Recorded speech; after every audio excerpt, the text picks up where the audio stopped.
ಇವತ್ತು ಬದ್ನಿಕಾಯಿ ಪಲ್ಯ ಮಾಡ್ಲತ್ತೀನಿ. ಹ್ಯಾಂಗೆ ಮಾಡೋದಂತ ತೋರಿಸ್ತೀನಿ. ಪೈಲ ತೊಳೆದು ಕೊಯ್ದು ಇಟ್ಕೊಂಡಿನಿ. ಆಮೇಲೆ ಕೊತ್ತಂಬರಿ, ಒಂದು ಟಮಾಟಿ ಮತ್ತು ಉಳ್ಳಾಗಡ್ಡಿ ತಪ್ಪಲ, ಒಂದು ಗಡ್ಡೆ ಉಳ್ಳಾಗಡ್ಡಿ ಕೊಯ್ದೀನಿ. 4 ಚಮಚ ಶೇಂಗಾದ ಕುಟ್ಟು ತೊಗೊಂಡಿನಿ. ನಾವು ಒಮ್ಮೆ ಅರ್ದಿಡ್ತೇವಲ್ಲ, ಹಾಗಾಗಿ ಒಂದು ಚಮಚ ಒಂದು ಟಮಾಟೆ ಹಾಕೋದು, ಹಾಕಿ ಇದು ಸ್ವಲ್ಪ ಕೊತ್ತಂಬರಿ ಹಾಕೋದು, ಚಂದ ರುಬ್ಬೋದು. ಈಗ ಅದು ತೆಗಿಬೇಕು.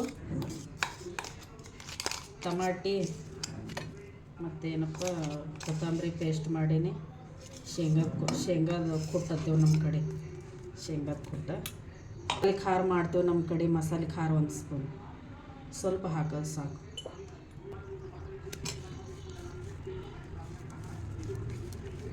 ಮಿಕ್ಸ್ ಮಾಡೋದು.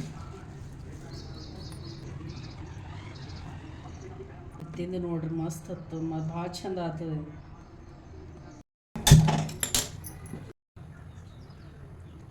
ಬದ್ನಿಕಾಯಿ ಪಲ್ಯ ಅಂತಾರ. ಇದು ಚಪಾತಿ ಜೋಡಿ ಭೀ ತಿನ್ಬೋದು, ರೊಟ್ಟಿ ಜೋಡಿ ಭೀ ತಿನ್ಬೋದು, ಅನ್ನ ಜೋಡಿಯವ್ರು ಭಾಳ ಮಸ್ತ್ ಹತ್ತದ. ಇದು ಒಂದು ಸ್ವಲ್ಪ ಉಳ್ಳಾಗಡ್ಡಿ, ಇದು ಉಳ್ಳಾಗಡ್ಡಿ ತಪ್ಪಲ ಭೀ ಹಾಕ್ಲತ್ತೀನಿ. ಬದ್ನಿಕಾಯಿ ಹಾಕ್ಲತ್ತೀನಿ.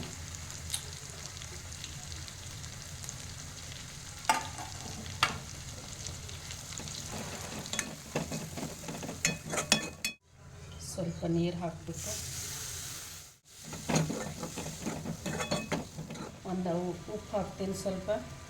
ಒಂದು 5 ನಿಮಿಷ ಬೇಯಬೇಕು.